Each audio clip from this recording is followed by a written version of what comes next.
And I believe we are on the air. Welcome to the Critical Thinking panel of the FTB Conscience Conference, the first of its kind. Welcome to those of you out there in cyberspace who've joined us for this discussion. We've done almost no preparation in advance between the four of us for this. True. And that was mostly intentional, as I'm kind of hoping that I'll be surprised by where the conversation leads. And I do have some sort of basic questions that I'll ask.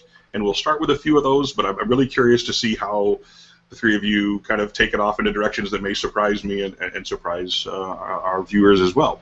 But first, let me start by introducing our three distinguished panelists. I thought about having each of them introduce themselves, but then I realized that two of the three have degrees in philosophy and are incapable of saying hello in less than the total time we have allotted for this panel. So I'm going to go ahead and give a brief introduction, and we'll go from there. My good friend Jeremy Beahan teaches philosophy, critical thinking, and aesthetics at Kendall College in Grand Rapids, Michigan.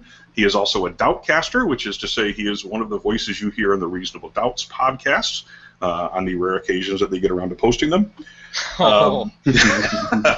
Julia Galef is the founder and president of the Center for Applied Rationality. She is also on the board of the New York City Skeptics and co-host of the Rationally Speaking podcast. She regularly puts on workshops around the country teaching people how to think more rationally in their everyday lives. And in fact, she's giving one of those this weekend. And we're very grateful that she's taking some time out from that seminar to be with us. Dan Finke is an adjunct professor of philosophy at approximately 85% of the colleges and universities in metropolitan New York City, New Jersey, and Connecticut. His specialty is the work of Friedrich Nietzsche and the development of human ethics. He is also personally responsible for about 15% of all Dorito sales in North America. So welcome to all of you, and thank you for being here. I'm really looking forward to this discussion, and I suppose we should start by defining our terms. And so, Julia, you teach this stuff all the time. So what is critical thinking, or is there perhaps a different term we should be using for it? Yeah, there's a bunch of there's a bunch of things people mean when they talk about critical thinking or about rationality, which is the term that I tend to use. Sometimes people just mean by rationality or critical thinking, they mean thinking like me. That's like the colloquial meaning of rational or critical thinking. But the sort of official definition in cognitive science or some branches of psychology or philosophy is just basically ways of reasoning that make your beliefs about the world more accurate over time, with the big caveat that the accuracy of your beliefs is always going to be limited by things like what information you have available to you, and your limited time and like processing power of your brain, et cetera, et cetera. So it's just about becoming as much more accurate as possible in your views about the world as you can, given the limited and often wrong information that we all have available to us. So that's sort of a working definition of critical thinking, and then rationality is, I think that's would also be a serviceable definition of rationality, except that rationality often tends to also include how you behave, not just how you think. So a nice analogy might be, I think in the original Dungeons and Dragons manual, they're trying to explain the difference between the intelligence stat and the wisdom stat, and they say, well, intelligence is being able to reason and accurately calculate your chance of death if you attack the dragon, and then wisdom is not attacking the dragon. So that might be a nice parallel for critical thinking and rationality. That rationality is actually acting on the accurate beliefs that your critical thinking has allowed you to reach. Gotcha. Anything you guys want to add to that? Or is that a pretty good start? I would add some of my favorite definitions of critical thinking that I like to emphasize to my students have always emphasized the metacognitive component, thinking about your own thinking. Oh, yeah. One of my favorites has been Edward M. Glasser. He helps write some of the standardized tests in the UK that actually measure critical thinking skills, and he defines it as an attitude of being disposed to consider in a thoughtful way problems and subjects that range that come within the range of one's experience. And he talks about methods of logical inquiry and reasoning and skill in applying those methods. But I love the fact that his definition emphasizes attitude, because it's not just applying the skills. What I try to always convince my students is this is part of your character. This is who you're becoming, the type of person that will think about your own thinking and not just go for the gut feeling that you have or impression you have. And I know, Dan, this is something we'll get into a little bit more. It'll take off perfectly on that. Dan wants to talk about how character and ethics relate to critical thinking, and I want to get into that in a little bit. Jeremy was the one who introduced me to a great book by Carol Tavris and Elliot Aronson. The book is sitting over to my left. Called Mistakes Were Made But Not By Me, and to a whole lot of social psychology research that shows that thinking rationally is actually a relatively rare thing for human beings. And I want to read a pretty short quote from that book and then kind of get your reaction. Quote, "As fallible human beings, all of us share the impulse to justify ourselves and avoid taking responsibility for any actions that turn out to be harmful, immoral, or stupid. Whether the consequences of our mistakes are trivial or tragic, on a small scale or a national canvas, most of us find it difficult, if not impossible, to say, 'I was wrong, I made a terrible mistake.' The higher the stakes, emotional, financial, or moral, the greater the difficulty. It goes even further than that. Most people, when directly confronted with proof that they are wrong, do not change their point of view or course of action, but justify it even more tenaciously." Which leads me to a question, and jump in to answer this as you will. Are human beings by nature critical or rational thinkers, or is it something we are capable of doing but rarely bother with? I would be very cautious about drawing the inference that we're normally not being rational, because if we weren't, we'd be dead pretty quickly. You know, what I think one of the issues is that a lot of these sorts of experiments are that will highlight our weaknesses, are finding areas where our minds are taking shortcuts that are not generally good in the long term, or they're also looking at short-term circumstances. So if you find that people, when confronted in an immediate, intense encounter, refuse to change their mind, that doesn't necessarily mean that they're irrational on a long scale. It just means that people are hesitant to immediately change their mind, and they get emotionally defensive. They get, like there's activation of feeling under attack and threatened. So I think that it's not helpful for us to talk about people being simpliciter rational or simpliciter irrational. There are just behaviors that we have. There are tendencies that we fall into, and there are methods we have for being more scrupulous. And I don't think it's helpful to go in either direction as an overall characterization. Fair enough. I like that answer, and I just also want to add that the kinds of decisions that we make on a not even every day-to-day basis, but like a second-to-second or minute-to-minute basis, we tend to make those pretty well because they're the kinds of things we evolved to do well. Like, I know that if I want to like pick up that jar of peanut butter, I have to like walk towards it and like reach out my hand and pick it up, and like just like very basic low-level rationality like that, like we are pretty good at, because as you said, we would not be here if we weren't. It's just more sort of complex, abstract, like more longer-term, more detached issues that I think it's much easier for us to be irrational about, partly because they're harder to reason about. They're not as like automatic and intuitive, and they're also, it's like easier to ignore evidence or lie to ourselves or rationalize or whatever, because we aren't immediately confronted with the consequence of a wrong decision, like reaching our hand into empty air where the peanut butter jar isn't, that sort of thing. But I'm sorry, keep going, Jeremy. Well, I was just going to say, in the context of the world we live in is so much more complex than the environments we originally evolved in. But I like the point both of you guys are bringing up, and it's something that I think is important to emphasize to students too when they're first learning critical thinking. Is if you make these, we teach like logical fallacies and things, and students recognize I make these mistakes all the time. It's important to let them know you're not stupid for making these mistakes. Right. You're not dumb for falling into these errors. In fact, it's actually it's like you guys said. These are hardwired. These shortcuts are hardwired into us because they made sense in our ancestral environment. Well, anyways, that's all I was going to add. Yeah, Go ahead, Dave. One thing I would add to that is that, like take for example something I recently found out that you can tell people, if you give someone a norm and you say something like, most people do this and it's harmful to the environment, but don't do it, right? So then most people will actually be encouraged to do what you just said not to do because they heard that most people do it, even though you gave them a prescription that said it was wrong to do.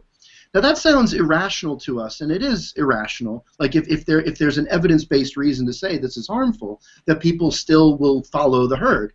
But if you think about it, throughout history, a lot of prescriptions have been given which have been terrible.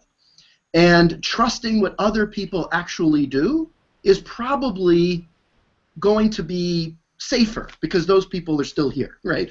And so like there's this, like these sorts of cases where people are being irrational, formally speaking, could serve a purpose in the sorts of shortcuts, and adjustments that our brains are making.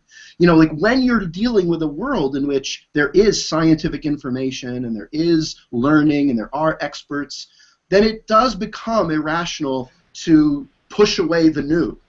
But when you're in a world that we, came from, in which a new idea could blow everything up because they don't really know how everything works, you can understand the brain's default tendencies towards conservatism, towards preserving the beliefs we come with. And so to me, it's more important that we really think through, why do our brains resist certain kinds of reasoning? Not because they're irrational, but because there's a logic to them. They make sense. We're not just stupid. Yeah. Sorry.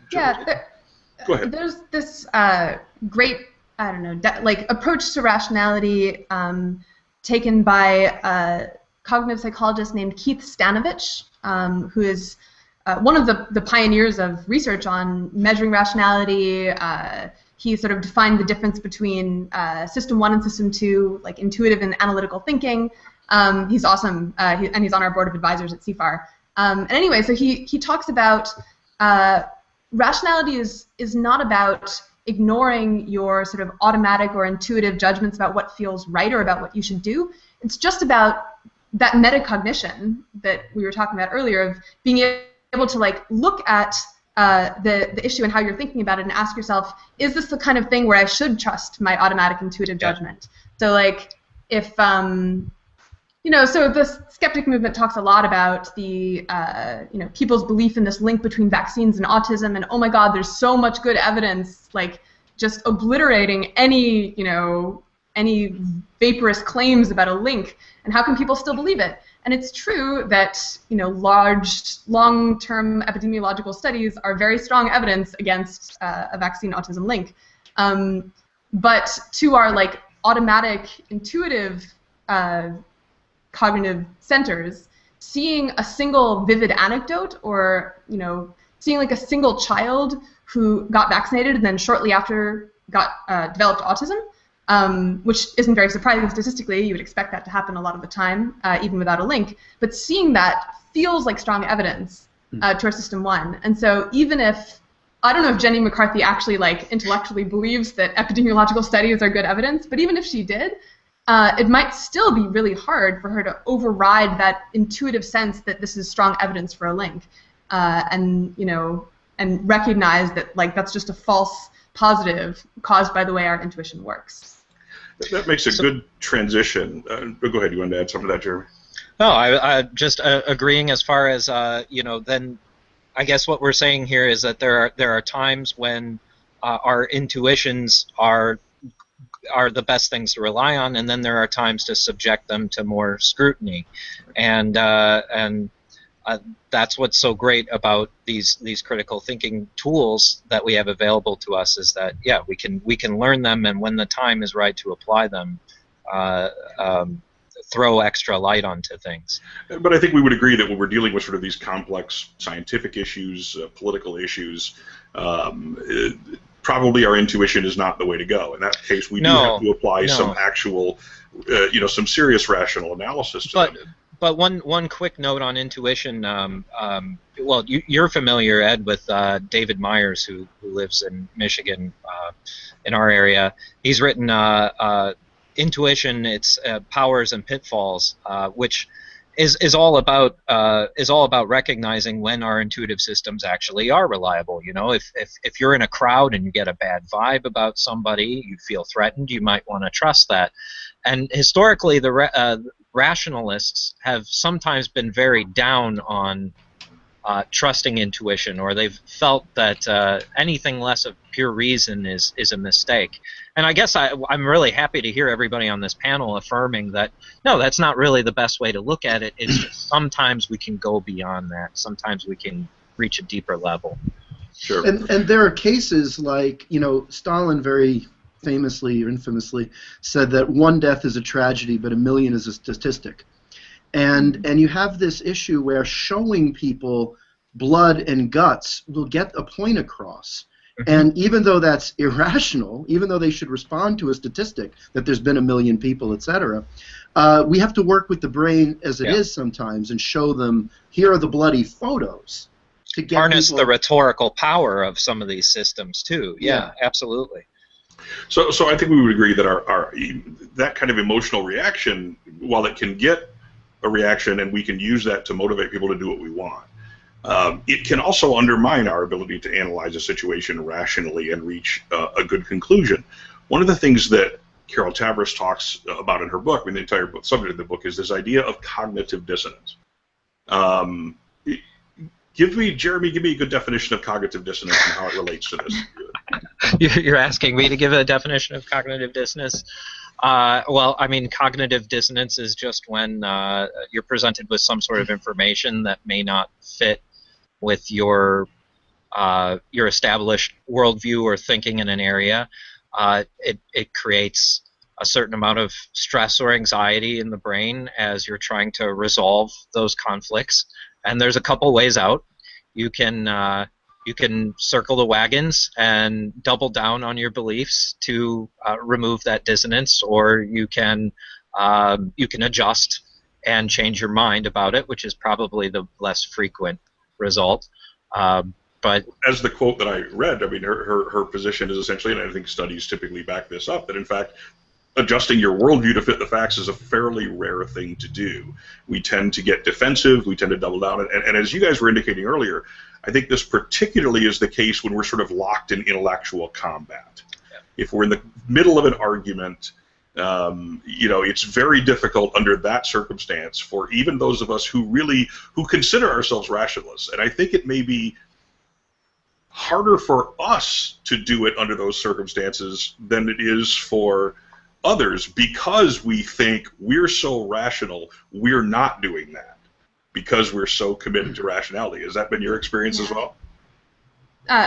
There's this thing sometimes referred to as a beginning rationalist failure mode or trap, where you learn about all the sort of cognitive biases and like reasoning errors, logical fallacies that people commit, and you become really good at noticing them in other people, or sort of coming up with reasons why someone else's argument is flawed, or why someone else is subject to a bias.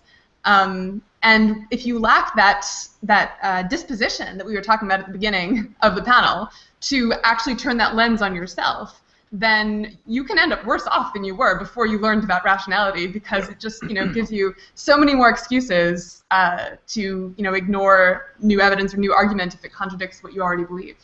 Yeah, see, I don't see that I have this, I'm not going to be obnoxious about it, but I don't feel like I have this problem. I don't feel like I have this problem with rational people in the sense that I didn't learn rational thinking as a bunch of gotcha fallacies you can pull on people, right? Like, I learned critical thinking from engaging with philosophers and philosophy professors and other students who came at this with an understanding that we were abstracting away from ourselves and had critical distance. And see, this is why I really think that fallacy naming, this is one of the, I'm against it. Let's put it that way, because I have a problem with this fallacy naming, because to me it's not an argument, it's an accusation that something's gone wrong. But almost every fallacy, there's a right way to do that, right? I mean, induction itself is a fallacy, technically. You know, generalization is a fallacy. You know, I mean, like almost anything that could be a good argument in some cases is a fallacy. Appeals to emotion are technically fallacious in some cases. Have you heard of a fallacy? You know, yes, I've heard of it. Yeah. So when you have this, to me, teaching people that if an argument you don't like fits this general form, you can call it a fallacy and be done, it actually turns into a thought-terminating cliche, where you say, well, there's the fallacy, that's no Scotsman, so I don't need to think about this anymore. And I think that's what I'm more alert to, whereas, and let me just quickly say here, I think that it's not a problem for rationalists in general. I don't think it's a problem for academics. I mean, like, yeah, we can be closed-minded, everybody can be closed-minded, but I think that the specific rationalists who have a problem with this is, I think, probably atheists. And the reason for that is because they're cutting their teeth fighting with creationists. And so they're getting used to starting their arguments with, you have absolutely no evidence and we have all the evidence, and therefore you're just entirely irrational. And when you get in the habit of thinking your opponents are entirely irrational, then you get in this habit that every argument and every disagreement is just like creationists. Like how many times I see atheists dispute issues which are not nearly as cut and dry as evolution and creationism, and when they see that when they disagree with someone, you're like a creationist. And I think that's really the temptation, more than people who've been marinating in philosophy and get used to distancing themselves from their ideas more. Yeah, this is why one of my favorite applied rationality techniques or habits is something called the steel man, which is a play on the straw man. The straw man's where you respond not to your opponent's actual argument, but to a sort of weakened caricature of the argument that's easier to knock down. So the steel man is the opposite. When someone makes an argument, it's probably not going to be a perfect argument. Probably if you tried, you'd be able to see, a flaw or two. But instead of using those flaws as an excuse to ignore it entirely, you try to improve the argument and ask yourself, okay, what's like a better version of this argument that I could think up? There's often like a lot of good substance there. It's just not being, argued very well because most people aren't very good arguers, or there's like the argument still has some force even if you account for the one flaw in it or something like that. So it gets you out of the mindset of like trying to find an excuse to reject arguments, and instead puts you into the mindset of trying to learn something or improve your worldview. And that's a great tool. You should respond to the strongest version of your opponent's arguments that you can think of, rather than to the weak version they may be offering. And if you're the one engaging in this activity, it forces you to have a certain amount of intellectual empathy with the other side too. I mean, you really are trying to step into their shoes and their point of view, which I think is one of those character aspects of critical thinking as well. It's being able to see. It's like a very, I was going to call it a valuable side effect. I don't know, maybe it's the central effect, but yeah, it takes us out of this sort of argument as battle mode where if you look at the way we talk about arguments, we talk about like attacking points of view or defending our point of view or like conceding a point, like you're ceding territory. We really, I don't know which direction the causal arrow goes, if the language is just a reflection of the way we think, or if the language also shapes the way we think about arguments, but they're definitely, just naturally adversarial unless you make an effort to see them as sort of a collaborative effort to figure out some question. And I'm sorry, but the activist dimension of the atheist community is a part of this, because you have people who are getting into rationality as part of an activist movement of trying to influence politics and values. And so the result of that is people come at this in an adversarial way, and they have a viewpoint that the people we're opposing have an evil set of consequences. Religion is destructive and poisonous, and so why? And so there are a lot of people who feel so viscerally the danger of the other side that the idea of actually putting yourself in their shoes and really trying to charitably build up a good argument for them is repulsive sometimes. And I think that there's a visceral response against it that comes more from the activist dimension of this community. And it may also not be strategically wise, it may be strategically wise to treat arguments as battles where you're trying to win and make the other side look bad. If you're sort of trying to win in like the public, you know, in the eyes of the public, you know, your goal is not to change the mind of the person you're arguing with. It's to like change the minds or impress the people paying attention to the debate. We have this really weird situation, like most ethical dilemmas. You know, we have a conflict of values here. The values of getting things done.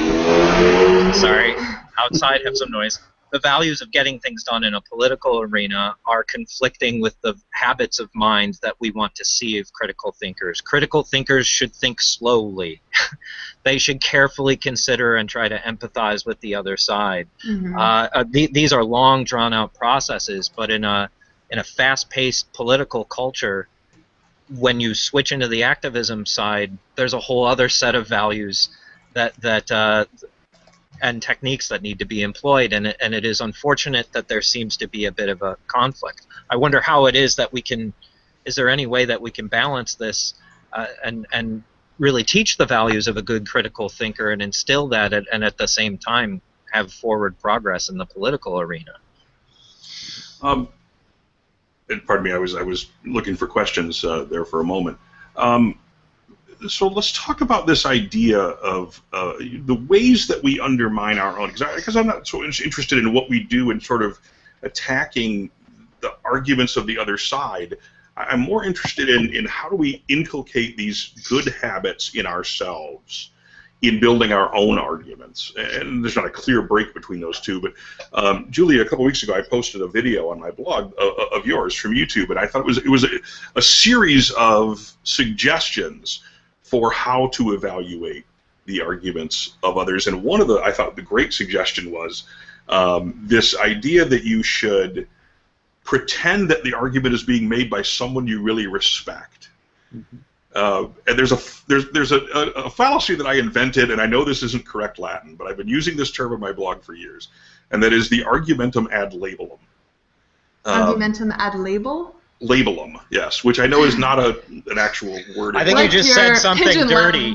I might have sworn in Latin, yeah. What I mean by that is how often we use, all of us on every side of every battle, how often we use a label as an argument when it's really a lack of an argument. When you hear people say things like, well, that's a typical liberal thing to say. You know, because where they think that applying the label to it defeats it. Now I can dismiss it out of hand. I don't have to think about it. I don't have to actually engage the substance.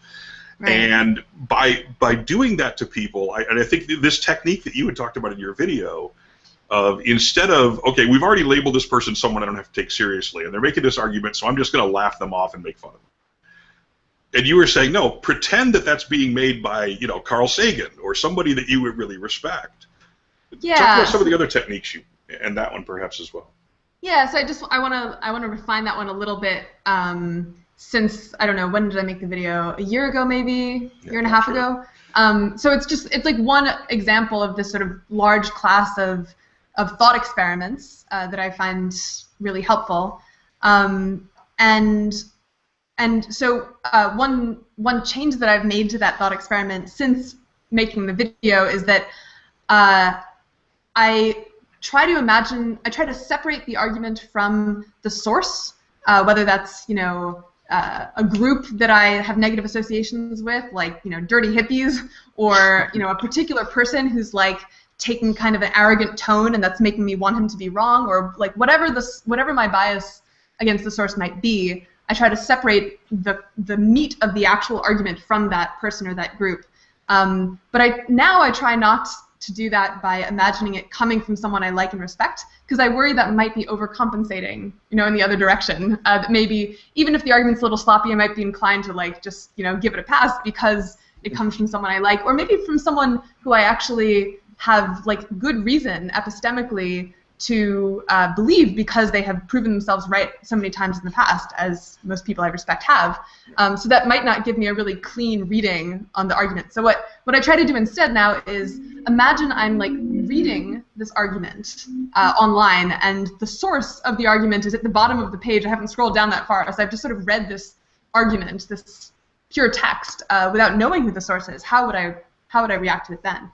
Great idea. You're right, because we can undermine our rationality as much by accepting arguments that we shouldn't accept because they're given by people that we respect, as by dismissing arguments that we shouldn't dismiss because they come from somebody we don't respect. Yeah, and it's not always possible to actually imagine what it would be like to read this argument not knowing who the source is, given that you actually do know who the source is. So sometimes I find more success with this technique than other times. But you know, at the very least, it's instructive to see, you know, how my emotional reaction changes when I, you know, imagine a stranger or, you know, the anonymous internet saying the same thing.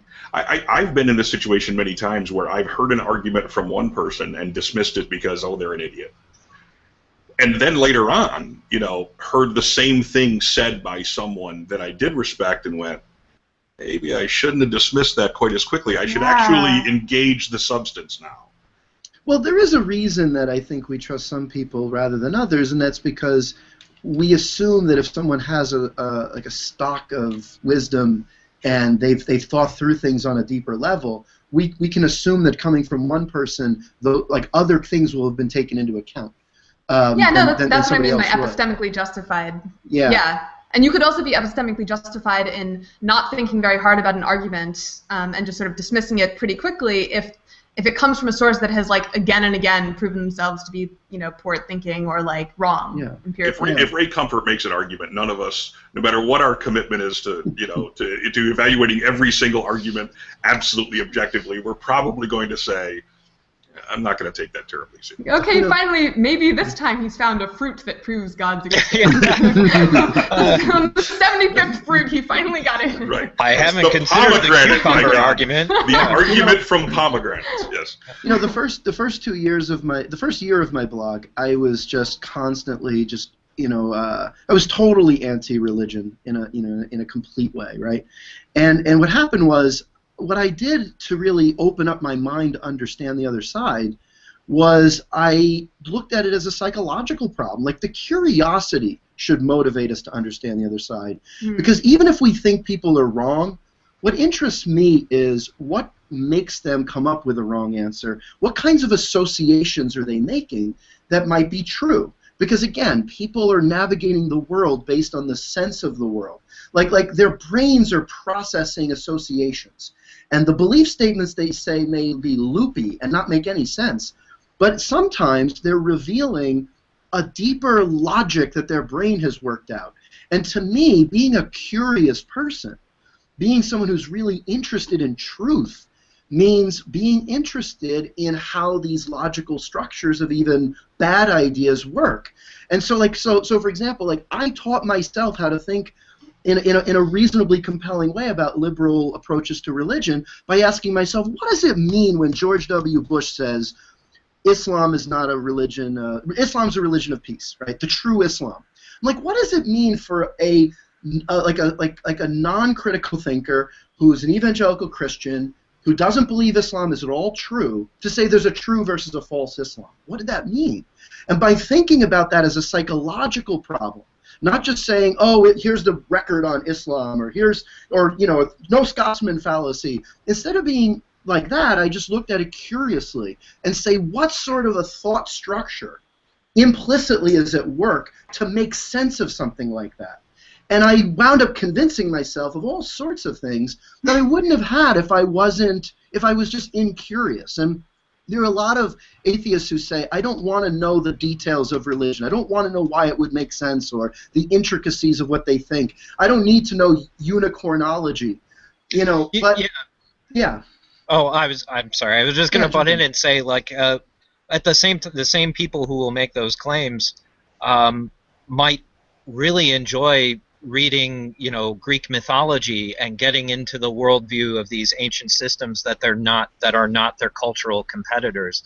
There really is something fascinating about stepping into another point of view and learning how everybody, thinks from within side of it. And yeah, I think you're right as far as encouraging people to take on that project. I would caution, however, though, I know this is not what you meant because I'm familiar with your writing and how you talk about these things. But when talking about it as a psychological problem, I do think there's a lot of that going on in our movement, and I'm not at all comfortable with it. It can become a way of dehumanizing the other side, in that treating religion as a kind of psychological problem or a virus of the mind or something along those lines. If you read the social science, the social psych on religion, there's nothing abnormal that is helping these people arrive at these things. They're in communities. They're conforming to the standards and beliefs of their communities. They're following leaders who oftentimes live very exemplary lives, at least on the surface. And there's nothing psychologically abnormal about arriving at some of these beliefs the way many religious believers do.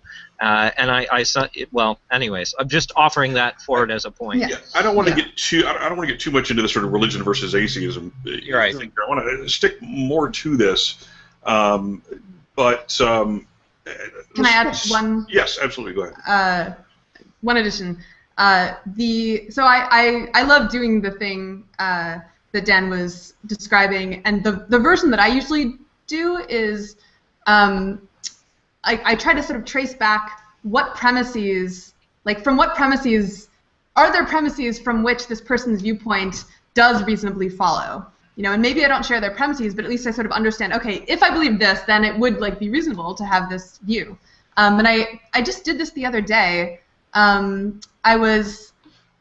There's this thing people say sometimes that always annoys me, or always used to annoy me, which is that everyone's reality is different, and your reality and my reality may be different, but doesn't mean one of us is wrong. And the reason that always annoyed me is that I was picturing well, no, if I think that I'm gonna float when I jump out the window and you think I'm gonna fall, one of us is right, and there's a right answer about that. And I still believe that's true, of course, but then I was well, if I had this philosophical view of, I don't know what to call it, naive realism, I guess, in which I thought that properties like beauty and nobility and value were in the world as opposed to in my sort of reaction to the world, then it actually kind of does make sense to say that people can have different realities, and it doesn't mean that one of them is right or wrong. It just means that, I would describe that as being, we have different reactions to things. I call him, compassionate, and you call him a pushover, and we're seeing different realities.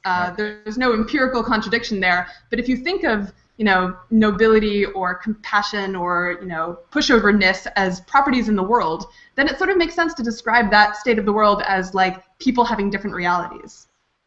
Does that make sense? Yep. Yeah. So I want to get back to this, how we undermine our own rationality. And how does cognitive dissonance, we spoke about that earlier, how does that relate to motivated reasoning, which is another way that we, sort of thing that we do where we often behave sub-rationally? Is there a relationship between those two?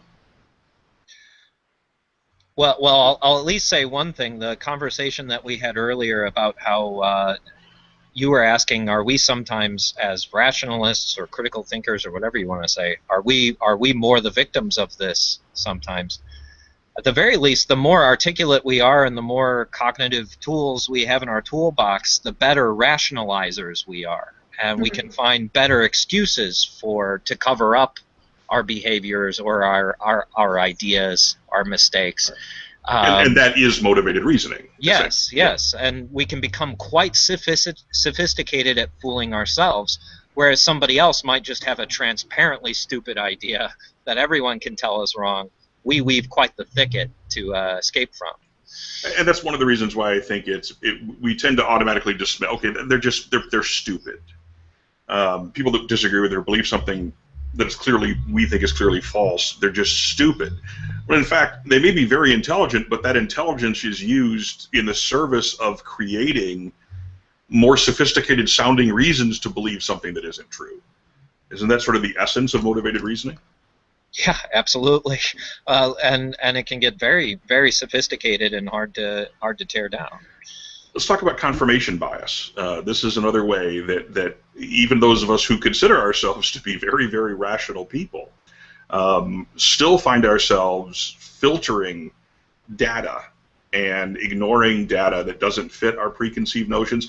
Aren't there actually studies that show, I know Carol Tavris talked about this in her books, neuroscience studies that show that once we've sort of made up our mind about a subject, that from that point on, when we encounter contrary information, it's not the cognitive center of the brain that ignites, it's the emotional center?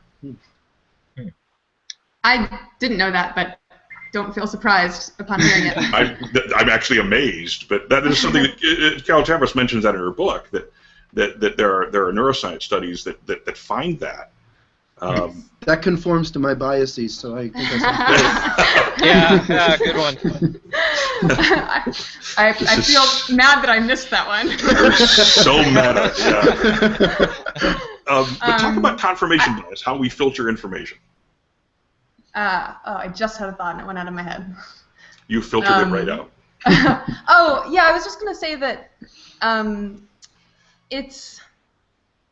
so many things I wanted to say. Okay, one thing that I wanted to say is that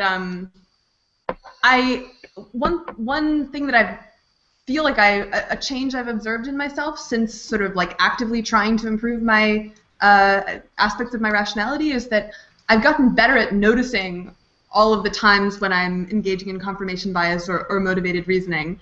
And it's kind of striking how unconscious it has been traditionally, or I'm sure is many times still unconscious, that, you know, now that I'm like paying attention, I can sort of hear the sort of thought in the back of my mind of like, oh, let me go, you know, find some evidence for this view. I know exactly what you mean, and it really sucks in relationships too. when you're getting in a fight with a partner or something, you're like, damn, I know that they're right now, and I'm still trying to defend myself. Yeah, I still haven't successfully figured out how to like teach other people to get better at noticing, which is obviously the first step to, you know, reducing your own confirmation bias or motivated reasoning. And I don't fully know exactly how I've done it myself. I think but I can sort of notice. Sometimes it's actually a thought like, I'm going to go find some evidence for my view now, and other times it's sort of an emotional reaction of like wanting something to be true, or sometimes I'll read an article. I don't know, maybe confirming something that I already thought was true or wanted to be true, like, I don't know, bad example, this isn't me, but people who drive SUVs have more antisocial attitudes than people who don't drive SUVs. So say I like don't like people who drive SUVs, I think they're bad for the environment, I read an article like that, and you know, because of confirmation bias, I like accept it pretty uncritically. I don't ask myself, well, how was this study actually done, etc. And the way I've noticed, the trigger I've noticed for that kind of motivated reasoning or confirmation bias in myself is this feeling of sort of vindication. When I read a claim like that, I feel like I knew it, you know? Yeah. And that feeling I've learned to notice. And that's my trigger to ask, like, okay, slow down, you know, how would you treat this claim if you didn't want it to be true? That's a great point. Yeah. And that's why you have to train yourself in that other feeling, which is the pride and betrayal. You know, like that when your side is wrong, you know, being excited about, well, now we march up and admit we're wrong. You know, our side did wrong, and that's, you know, that I think is also sort of you know, that's one of the encouragements that's in my brain, is that, like, when I look at the situation, if I look at a situation, I say our side was wrong, and I always ask myself, I always immediately do if the other side did this. It's like a habit of my mind. If the other side did this, I always run it through that. And once I realize, oh crap, the other side did it, we'd be pissed. Like, to me, it's exciting because and you alluded to something similar to this in your video, but I'm not sure exactly this, Julia. But what it is to me is it's credibility gaining. Like, it's a reward for myself for being able to see that my side was wrong, or there is a counterfact, you know, and that's a good feeling to me, because and you bank so much credibility. If people really want to be persuasive, the real way to be persuasive is to prove to the people who are on the other side, because when they see you defending when your side is wrong, that's when they know you're a hack. And when they see you acknowledge, when you get a point across, they don't expect you to agree with them, but if there's a regular trickle acknowledgments, of seeing that the world's not black and white. That's how you gain credibility, and that's how everyone on the other side who I see as credible is someone who's constantly making small concessions that gives that, and that way you have credibility on the big things. But just like we were saying earlier, that a person behaving irrationally doesn't make them an irrational person, because we all behave irrationally, we all think irrationally. It's the same thing here, because I can look back at my own writing on this, and as my best friend said when he started reading my blog regularly, he said, you punch in both directions. Right. You take on, the people who agree with you as much as, or not as much, but regularly, as well as the people you disagree with, and that's something I'm proud of. But I can also think of instances where I didn't do that, and I'll tell you how I've tried to develop that habit. And this is why Jeremy was the first person I thought of when I decided to do this panel, is because, and you guys probably don't know this, Jeremy was the co-host of my radio show for almost 2 years, and we've known each other for years, and we're good friends. But I have started hearing Jeremy in my head when I do this, and I've said this to many people. And we have medication for that, Ed. Yes, I'm not sure I've ever said it to Jeremy himself, but because there were so many times during the course of that 2 years and over the course of the many years we've known each other, where he's caught me doing that, where he's caught me oversimplifying, skipping over some inconvenient information, making it too simplistic an argument, straw manning a little bit, and it happened often enough, and he's someone I respect enough that when he says that, I take it seriously and I rethink it. It's reached the point where I now hear Jeremy in my head sometimes, where if I'm in the middle of writing something and I'm just kind of half-assing it, and I'm not really thinking deeply about this, and I'm just getting the zinger in, which I do more often than I should. Sometimes I'll actually hear Jeremy's voice go, wait a minute. I'm your Jiminy Cricket, Ed. Aww. But I'm so flattered. That was always the thing that I've always praised you for that, Ed, because I've always appreciated that you really do punch for both sides. I really appreciate that. Yeah, but I don't do it often enough, and I still, that's the thing that's frustrating to me, is I still catch myself doing all of these things that we're talking about. And it was part of why I wanted, I guess I was almost hoping that the three of you would sort of teach me how to do this so I don't do it as often. Well, I have a question. Oh, go ahead. Well, just on that point, this is why I think community is such an important pillar of rationality, because we were talking earlier about how our guts are much more convinced by social proof than by a lot of sort of really good evidence, and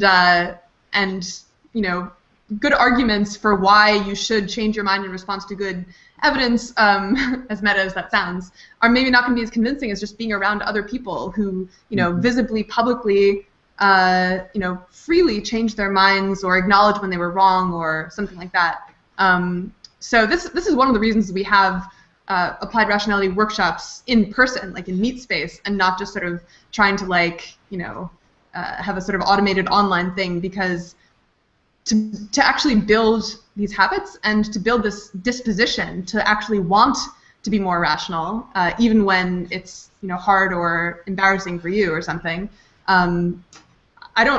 It would be hard to do that without this sort of social aspect of upholding these social norms of admiring people who change their minds or who say, oh, you're right, that that was a good point, I hadn't thought of that, something like that. And it is easier. It's really helpful to be, what? It is easier to straw man other people over an internet connection than it is when they're standing right in front of you, isn't it? It's easier to fall into these bad habits. And especially, I find this is something that frustrates me a little bit about when you have an audience, when you have a few thousand people who are reading your blog. Every once in a while, I've found myself playing to the crowd. And then I feel really shitty about that. That's not what I should be doing. That's not what rational people should be doing. I find that when I started, I expected to be talking to people who believed in God, and then I found that only atheists read me. And what I found was it was just boring to be agreed with, and I wind up gravitating to where people disagree with me, because that's apparently what I need to say.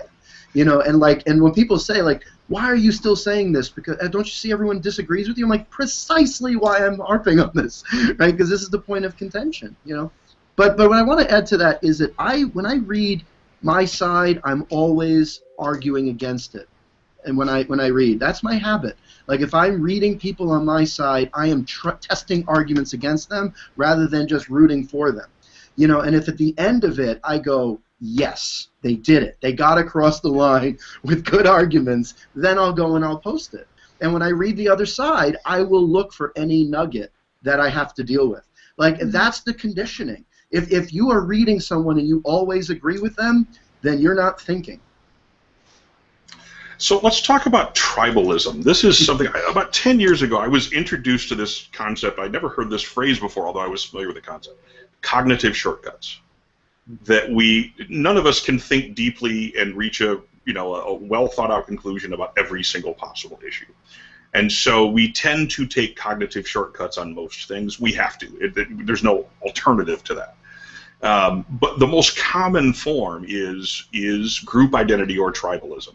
If you probably haven't read anything about global warming, you've never read a scientific research study, as I haven't, and yet if my social set tend to think that global warming is real and a problem and it needs to be addressed, that's probably going to be my position. And if you're a conservative and your social set and your political party believes that global warming is a hoax, that's probably what you're going to believe.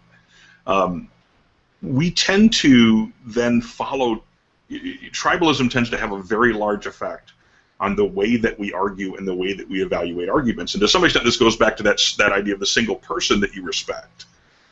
That if they say it, we're going to accept it sort of automatically, or if it agrees with our biases. What are some ways that we can avoid behaving tribally or thinking tribally? Hang out with other tribes regularly. Seems awfully simple, but yes. Seriously, go to a church picnic, hang out with people. I mean, ask to go first. I teach a world religions course, and the project we do each year is people have to attend some sort of congregation that's outside of their faith tradition, and it's amazing. I've tried to force myself to do this, and I've attended Buddhist sanghas and different temple or synagogues, and it really is something else to just hang out with the people, eat a meal with them, and see the world from their point of view, because oftentimes it corrects stereotypes and everything else. I don't think it's it's a total remedy to tribal thinking, but it's certainly a start. There's Julie, you've only got a few minutes left, so I know let you get in here as much as you want here. Finally, I get to talk. Sorry. There's a great essay by Paul Graham, who's a computer scientist, inventor, entrepreneur, and he has a bunch of essays on things, including rationality. And the title of this essay, I think, is "Keep Your Identity Small." And if that's not the title, that's the gist anyway. So he basically, talks about, just as we've been discussing, how hard it is to think clearly, objectively, fairly about topics that feel like part of your identity, like politics or religion, other ideologies. And so, his exhortation in response to that is to just let as few things as possible into your identity.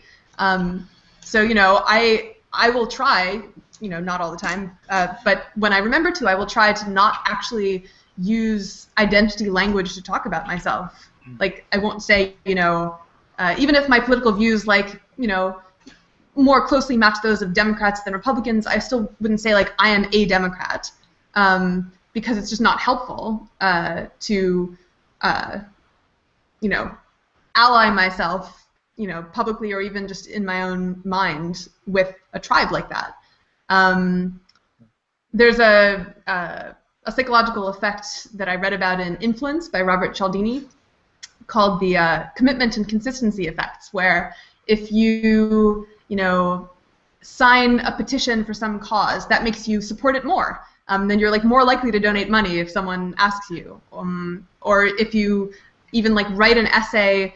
If someone pays you $20 to write a paragraph about why you like Bounce detergent or something like that. This is actually, I think, why companies have testimonial contests where, you know, you submit a little 3-sentence why I love, you know, Toll House cookies or whatever, and then someone gets to win, you know, $20,000. It's because the act of like saying something, and especially the act of affiliating yourself with a group, even if you're just going through the motions, actually makes you feel like you're more part of that group or part of that position. Carol Tavris talks about that in her book. Oh too. yeah, that's right. She uses the example of the guy buying the Mercedes, that the act then makes you defend it, makes you. Yeah, and yeah.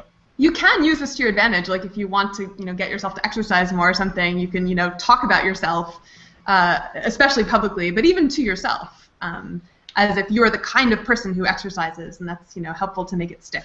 But Cialdini said that seeing these results about just how significant the effect was, or like the magnitude of the effect size in these comparisons between people who, you know, signed the petition versus didn't, made him too spooked to like sign any petitions, even for causes that he supported, because it might sort of have this halo effect on other causes that he, you know, wouldn't otherwise support. And see, this is. I think though that that kind of ascetic approach to identity, to refuse them all. I mean, I tend to agree. I mean, I've never identified as a Democrat or a liberal. I'm still an independent, technically, but like, you know, because as a philosopher, I feel like I have to have this sort of critical distance. You know, but I do think that people need identities. They want identities, and I don't think that the approach should be refusing identities, but having to learn how to have self-critical identities. You know, so I am very adamant about identifying as an atheist and encouraging others to do so, but I then also hang out with the atheists who bash atheists, right? Because in other words, it's a matter of understanding that being part of an identity means being responsible for that group. And I think that the attitude that anything our group does, we're just blameless. So that's why I'll say things like, I'm ashamed when atheists do this or that, because it puts responsibility on me too. Like, I'm with you. I'm not just outside going, I'm an identity-free, you know, person. We need commitments, and we need causes, and we need people who are going to overcommit beyond the, you know, dare I affirm a belief kind of skepticism. And so we need people who are willing to commit, but we need those people to be conscientious and responsible for how their movement works. So that's what I would argue. It occurs to me that my movement, right or wrong, is as unpalatable to me as my country, right or wrong. Yeah. It's that same phenomenon, and as much as that bothers the hell out of me when it comes to nationalism and patriotism, it bothers me the same when it comes to ideologies or tribes of other sorts as well. Yeah, this is interesting. I'm not. I'm like less sure of what I think about this now than I was 5 minutes ago. It does seem like kind of a risky game to. I mean, you make a persuasive case that we need to feel some sort of affiliation in order to, you know, have a stake in things and actually, you know, maybe change just wouldn't happen. Maybe nothing would really get done if no one had any identity with any group or position or movement at all. And to be able to reform from within, you have to be within in order to. Right. So you know, Dan wasn't saying, you know, my movement right or wrong, right? Right, of course. He was saying like my movement. So if it's wrong, it's on me to make it less wrong. Exactly. I feel a little tug of war here at the moment because I was seeing both points too. I kind of like the Zen approach of not getting too locked into any of these.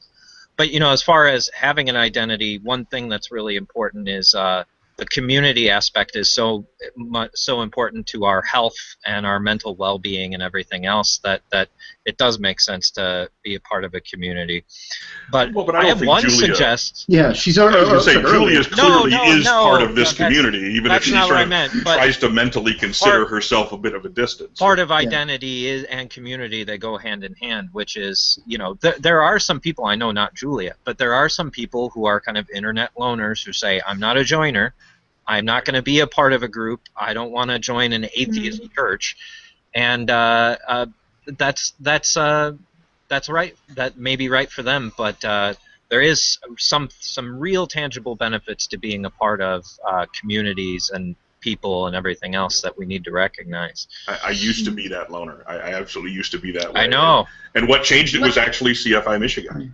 Yeah. It was getting to know Jeremy and Jennifer and Jeff Stephen and all these other people that that was when I sort of realized, because I had a really shitty experience with this over 20 years ago. I was probably 21 years old, and my dad and I went to an American Humanist Association conference and had an absolutely miserable experience where what they did was, here in Michigan, what they did was they broke up into small groups of like 10 or 12 people, and we were supposed to discuss this question of what is a humanist, who gets to call themselves a humanist.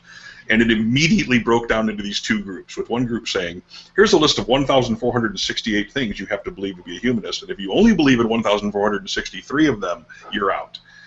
And the other side saying things like, oh, come on, anybody who cares about people is a humanist. And I'm looking at it going, are you fucking kidding me? I could get this in church. What? Why am I here? You know? And literally, my dad and I, my father, who was there with me, a lifelong atheist, they had lunch after this whole thing, and we both had, in separate groups, the exact same experience, and we're both sort of irritated about it. And after everybody ate lunch in this big cafeteria, they actually had a group sing-along of the song "People Who Need People." At which point my dad and I literally looked at each other without a word, stood up simultaneously, got our coats, left, and drove home. And had a conversation all the way home about, you know what, we're just not joiners. That's just not, you know, and so I had that experience until 7 or 8 years ago when I found CFI Michigan. But we lose to the joiners. Yeah.